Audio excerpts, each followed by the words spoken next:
Love lives here.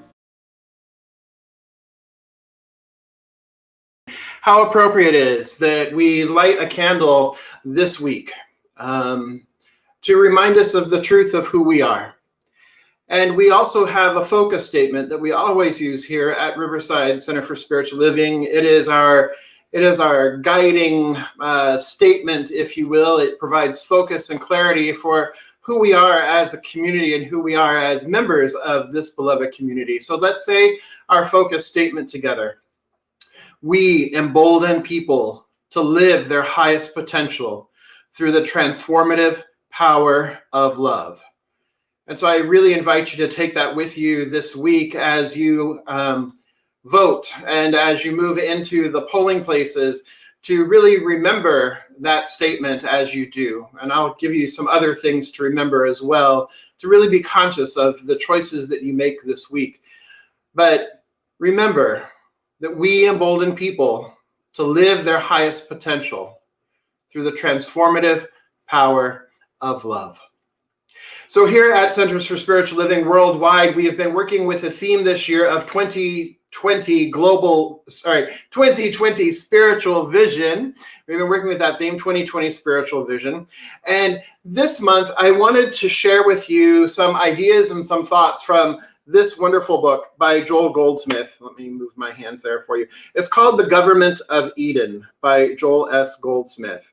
Spiritual Principles for Living in Peace, The Government of Eden. So I'm going to be using this as a focus for and as an inspiration for our messages in November, because the thoughts that Joel Goldsmith has put into this really resonate for me, and I think they're really going to resonate for you as we move through this time together. So this first week of this, we are talking about vision and values, and values, and how important it is to really understand our vision and how important it is to really understand our values as we are moving into this coming week. This is an important week. This is a pivotal week. This is a week of transformation. This is a week of change. This is a week of unfoldment, divine unfoldment, regardless of what the results are of the election itself. What we know is that there is a transformation that is happening. There's a transition that is happening. There is a shift. There is a movement that is happening, that is being called forth. And it starts right within us, right within each one of us. So today I'm wearing my Pico t-shirt, Pico, California t-shirt. It says Faith Votes on it. And it has beautiful images. I don't know if you can see, beautiful images of different faith traditions and faith votes. And so what we're looking at today is we're looking at our vision and we're looking at our values. So up until this point, we've been kind of careening along here. We have been moving along, especially in the past 4 years, but really, since the beginning of time, we have this thing that we call in our movement race consciousness. We also call it the subjective unconscious, that it is that which is pervasive, that is universally held in belief, whether for good or bad or what have you, but it is a universal belief. It is almost a universal idea of this belief in two powers. And what Joel calls this is, he calls this the carnal mind, that there is a belief in two powers, that this race consciousness, this human consciousness, believes in good and evil, that we believe in good and evil, we believe in duality, we believe in separation, whether we want to or not. Just simply by being born into this, we say, this is good, that's bad, this is high, that's low, this is yes, this is no. That there is this duality that we buy into, that we are kind of just born into, that we kind of naturally operate from. And it is this belief in duality, is this belief in two powers, not one power. It's a belief in two powers, good and evil, the human consciousness of having this idea of good and evil. It's the belief in two powers that really careens us in the wrong direction. It really takes us sideways. When we buy into that idea, wholeheartedly buy into the idea of good and evil, good and bad, when we wholeheartedly buy into that, then we are participating in separation. And when we are participating in separation, we are participating in that idea of good and evil, then we are creating that opportunity for what we call evil, what we call bad, what we call sin, what we call disease, what we call limitation, what we call lack, to perpetuate itself. Because that which we focus on expands, right? That's what we know. What we focus on expands. So it's this belief in separation, it's this belief in duality that then leads to the troubles that we may find ourselves in, that leads to the situation and the state of our nation as we find it right now. It is this long history of division. It is this long history of separation. It is this long history of greed and more than and less than, and I'm better than you, and this is good and that is bad, and this is good and that is evil, that has brought us to where we are today, that has brought us to a sense of division rather than a sense of unity. But what we know is that if we come together in a united state of consciousness, the united state of consciousness, then these things have to fall away. And that united state of consciousness is our oneness with the divine. It is remembering the who of who we are, is remembering of who each one is. That I and my brother are one. That you and I are one. There is no separation. There is no other. There is only one power, one presence. And when we forget that there's only one power, one presence, then we are then able to perpetrate crimes against humanity, injustices against one another. We forget to love our neighbors as ourselves. We forget to even love ourselves. We forget because we are so caught up in the temptation of duality, of buying into this false idea that there are two, not one.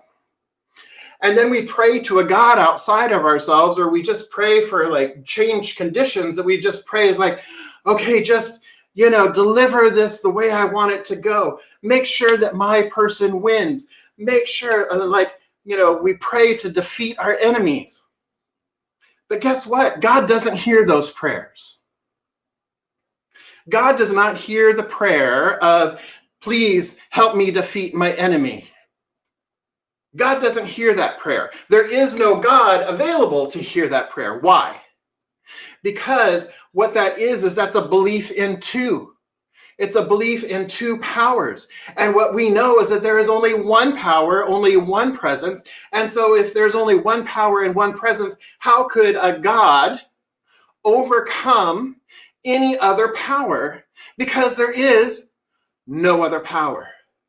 What we as human beings have done is we have set it up in this idea of duality, this idea of good and evil. We have set up other powers, giving power, thinking that other things have power, when really there's only one power. And that's where we go awry. That's where we begin to make mistakes. God can't fix that, because God knows nothing of that. God knows nothing of separation. God only knows unity. God only knows love. God only knows peace. God only knows harmony, because that's what God is. And God is all there is. So whatever we are assigning power to other than God, whether you call it the devil, whether you call it the government, whether you call it the Republican Party or the Democratic Party or the Green Party or the Libertarian Party, whatever you want to call it, whatever we think we are assigning power to, really we are assigning power to something that actually has no power. Because as the master teacher says, thou couldst have no power over me unless it was given thee of God. God is the only power, the one presence, the only one there is. And we breathe that in for a second so I can catch my breath, because all of a sudden it's like, woo, right? So we breathe that in for a moment. God, as we know here at Riverside Center for Spiritual Living, God is all there is. And if God is all there is, then there is nothing that is outside of God. There is nothing that could be made that God did not make, because God is all there is. So it is our consciousness that brings to bear what it is that we experience. We experience outside what we are aware of, what we are conscious of inside. So it is a reminder, it is a recall to come back to remembering who we truly are, our true identity, our right identity. You see, God doesn't set us free. God doesn't set us free. It's our consciousness of the presence of God that makes us free. And when there is no consciousness of the presence of God, then that is when bondage and limitation and evil and sin can come in. But when there is the consciousness of the presence of God, then God is present because we are conscious. So God is present in the consciousness. And so when we bring that consciousness of the presence of God to bear, then we experience liberty, freedom, wholeness, completeness. There we experience the wholeness and the oneness. So think of it this way. If you're sitting in your house right now, which I assume most of you are, unless some of you may be sitting outside at a cafe somewhere, perhaps, I don't know. But sitting right where you are, think about it for a second. Be present with it. Right where you are, good is not. Right where you are, evil is not. There is nothing there. If you walk into a room, the room is empty. Good or evil or beauty or love or peace or harmony do not enter the space, are not present in the space until you are present in the space, until your consciousness is present in the space, because all of it is coming through consciousness, through our individualized consciousness, through our collective consciousness. So good or evil doesn't exist. Good or bad doesn't exist. Love or hate doesn't exist unless we bring it there. Unless we bring it there. There's a story of a man on a train, and he sees a minister on the train too, and he sees the ministers getting ready to get up, and he says, you know, I was thinking about moving to this town. What kind of town is this? You know, and the minister says, well, you know, what kind of town are you moving from? Oh, well, the town I'm moving from, the people are awful. They're mean. They're nasty. And the minister says, well, that's what the people are like here too. Because what we know is that wherever you go, there you are. Wherever you go, you bring yourself with you. Wherever you go, you bring your consciousness with you. So it is in our consciousness that we bring about, that we realize the divine. So if we are practicing the presence, if we are being fully present in the consciousness of God, that is what we bring with us. Therefore, when we are doing that, we are realizing our unity, we are realizing our oneness, we are realizing the who of who we are. That is then what we bring with us everywhere we go. We carry it with us. We carry that high idea with us, and it lives, moves, breathes, and has its being as us and us as it. The one power. And if God be for me, then who could be against me? There's only the one. And so we have the opportunity to remind ourselves, to remember that this is who we are, that we are one with God, as Jubel was singing, that we are all one with God. We are all one in God. We are all one as God. As Jeannie mentioned this morning, we are all saints. We are all saints. We are all the divine made manifest. We are all the son, the daughter, the child of God. We are all siblings with one another. We are spiritual beings having a spiritual experience in a spiritual time, in a spiritual place, a holy place. The place upon which we stand is holy ground. And it is our consciousness that we bring to this, our consciousness of our oneness that we bring to this. And so it doesn't matter whether we're voting, it doesn't matter whether we're going grocery shopping, it doesn't matter whether we're scrolling through Facebook, it doesn't matter where we are, we have the opportunity to remember who we are and bring the consciousness of the presence of God to every activity that we participate in. And as members of Centers of Spiritual Living, then we also have our vision that helps guide us. As I mentioned at the top of the segment here, we also have our focus statement. We embolden people to live their highest potential through the transformative power of love. And we do that in service to our high vision, to Centers for Spiritual Living's high vision of a world that works for everyone in all of creation. And so this is what we bring this is the consciousness that we bring to every situation.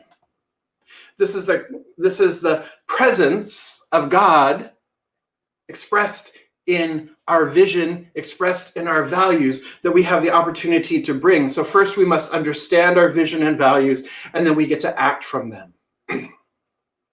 So I want to share with you our vision, our global vision for Centers for Spiritual Living. And as I'm sharing this with you, feel the resonance in your soul, feel the truth behind the words, feel the power that the words convey, recognizing that they are the one power, the one presence, making itself known through us collectively as Centers for Spiritual Living. So we envision all people, all beings, and all life as expressions of God. Everything is a beautiful expression of God. We see a world in which each and every person lives in alignment with their highest spiritual principle, emphasizing unity with God and connection with one another. A world in which individually and collectively we are called to a higher state of consciousness and action. We envision humanity awakening to its spiritual magnificence and discovering the creative power of thought. A world where each and every person discovers their own personal power and ability to create an individual life that works within a world that works for everyone. We envision a world in which we live and grow as one global family that respects and honors the interconnectedness of life. A world where this kinship with all life prospers and connects through the guidance of spiritual wisdom and experience. We envision a world where personal responsibility joins with social conscience in every area of the political, corporate, academic, and social sectors, providing sustainable structures to further the emerging global consciousness. We envision a world where each and every person has enough food, a home, a sense of belonging, a world of peace and harmony, enfranchisement, and justice. We envision a world in which resources are valued, cared for, and grown, and where there is generous and continuous sharing of these resources. We envision a worldwide culture in which forgiveness, whether for errors, injustices, or debts, is the norm. We envision a world which has renewed its emphasis on beauty, nature, and love through the resurgence of creativity, art, and aesthetics. We envision a world that works for everyone and all of creation. This is the vision that we have at Centers for Spiritual Living. This is part of the values that we live into our experience on a day-to-day basis. This is our guidance. This is our guiding document. This is that high call on our life. This is the high vision on our life that pulls us forward individually and as Riverside Center for Spiritual Living and as Centers for Spiritual Living worldwide. It is a vision that is pulling us forward. It is a vision of love. It is a vision of unity. It is a vision of oneness. It is a vision of equity. It is a vision of inclusion. It is a vision of wholeness and perfection. It is a vision of living, consciously living the presence of God.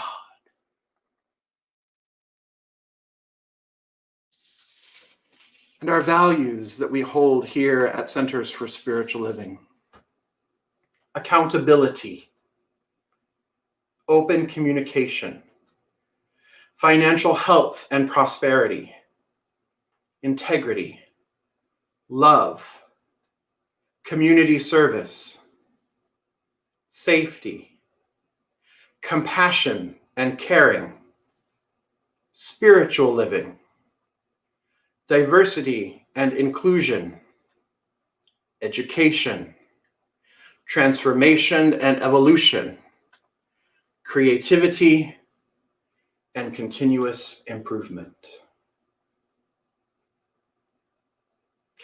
These are the values, and this is the vision, and these are the values with which we align ourselves in order to bring about a world that works for everyone in all of creation. This is the vision and the values that we align ourselves to bring us back to remember that we are the presence of God made manifest, that we are the presence of love made manifest, that this is who we are, and this is what we see for a world. This is the possibility that we see are based on our vision and values. And our vision and values and our votes have to match. When we go to the polls this week, and perhaps you've already gone, perhaps you've already sent it in, it doesn't matter. But when we go to the polls this week,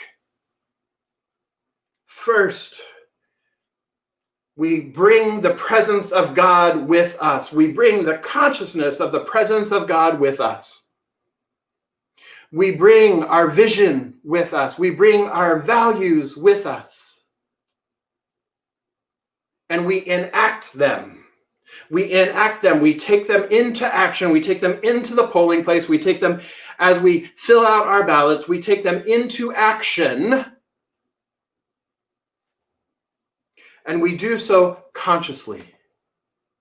We do so with love. We do so remembering the who of who we are, that there is no power other than the one power. There is no separation. There is no red. There is no blue. There is no yes. There is no no. There simply is the one. And as we bring that oneness in, then oneness must demonstrate. Then the vision must demonstrate. But we have the spiritual mandate to bring the consciousness of the presence of God with us when we do. We must. We must. And so breathe that in.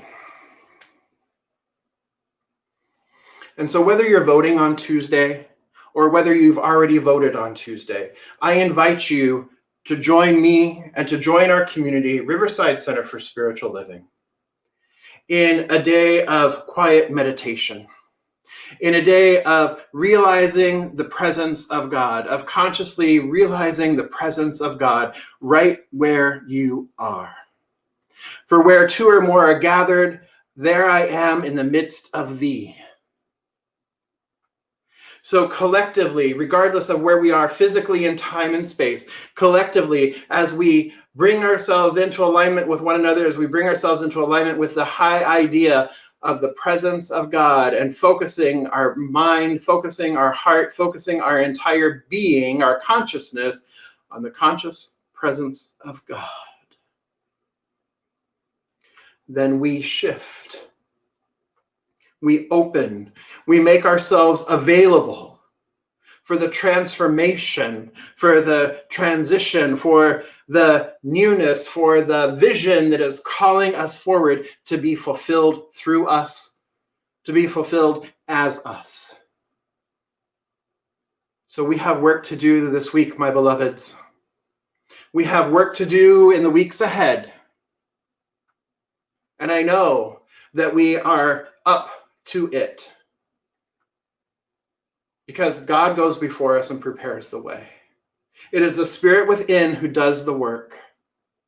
We just make ourselves available to allow the one love, the one power, the one presence to move through and as us. And we know that the earth is heaven,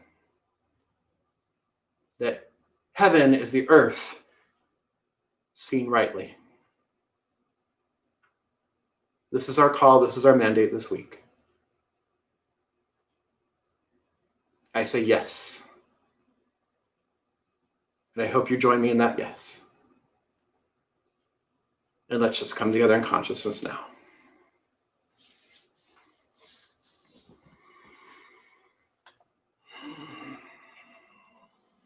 So I recognize that there is only this one power. There is not one power and another power. There are no two powers. There's just simply this one power. This one power is the presence of God. This one power is God itself. This one power is love, is peace, is joy, is harmony. There is only this one power, the divine right action, divine right order, making itself known always and in all ways. This one power knows no thing outside of itself, because it brought forth all of creation through itself, as itself, of itself. It is forever giving to itself, through itself, as itself. Therefore, there is just this one. There's just this one power, this one presence. Therefore, I know that I am that one, that I live, move, breathe, and have my being in it, that I am one with it, that it is one with me, that we are inseparable. There simply is this one power. And I know that this is true for all of life, all of creation, everyone, everything is a divine emanation, an impartation, a manifestation, a demonstration, a fulfillment of this one power, making itself known in physical form here and now. And so I know here and now that all of life, all of creation is this one manifest. And so I know for our beloved community, for each one in our beloved community here, that we remember this. We remember the who of who we are. Remember that there is no power in man whose breath is in his nostrils. We remember that there is no power, there is no human power, that there is the spiritual power, that we are spiritual beings having a spiritual experience. And it is this spiritual power, it is this one power that we recognize, that we bring forth now, that we bring that consciousness of right where we are, wherever we are, always and in all ways. This is what we bring forth. And so I know that the outcome of this week is a divine outcome. It is an outcome that we ourselves can participate in, that we ourselves have influence, that we ourselves can make changes, make ideas, bring forth by simply allowing Spirit itself to make itself manifest through each one of us, allowing the power itself to make itself known, because there is only the one power, there is only the one presence, and it makes itself known through and as each one of us, as we are willing to set down this idea of the carnal mind, of a belief in two powers, knowing that that is not true, knowing that that is not possible. Then we know absolutely that all is well, because all is God. Everything is the activity of the divine. So I set down any ideas of good or any ideas of bad. I set down any ideas of yes or no, right or wrong. And I breathe and I remember that God is. God is all there is. I bring my attention and I focus it there. And in knowing that, I know that all is well. For it can be no other way. All is in divine right order. All is in divine right harmony. All is in divine right action. And so I rest in this knowing I trust in God. I have the faith of God. And I vote with my faith this day and every day. I choose faith. I choose the one. And I give thanks for this. I give thanks for the demonstration, the fulfillment of the vision of a world that works for everyone and all of creation. And I release this word into the law, knowing that it is absolutely fulfilled. I let it be, and so it is.